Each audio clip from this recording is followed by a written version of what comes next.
কি করছো? ঠিক করে করো। হাই স্যার, আপনার কি কাট হবে? বাইক কাট। ওকে স্যার, তাহলে আগে একটা হেয়ার ওয়াশ। এখানে মেঘা গাঙ্গুলি কে আছেন? আমি আছি। কি ব্যাপার বলুন? মানে বলছি শুনবেন না?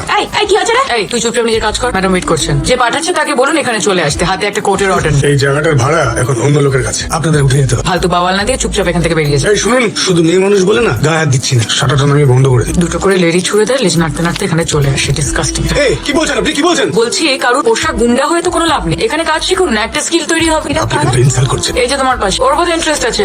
এই ভাই, রাখ ওগুলো, যা গাড়ি থেকে ওগুলো নিয়ে আয়, যা। সরি। এসব কি অবস্থা করেছে? পানি কোথায়? তো মাথা কি হচ্ছে? মেরেছে? খুব মাথা ব্যথা করছে। কজন ছিল? দুজন। কথা কাটাকাটি শুরু হতেই তো এখানে ভাঙচুর শুরু করে দিল। গায়ে হাত তোলেনি তো, টানি দিয়ে এসে দুঘা দিতেই পালিয়ে গেছে। মেঘা চল পুলিশ স্টেশনে যাবো। আগের বারও তো পুলিশের কাছে গেছিলাম, কি লাভ হয়েছিল বল? লোকাল পুলিশ ওদের পকেটে পড়ে আছে টানি। তাহলে কি করলে লাভ হবে? সেটাই তো।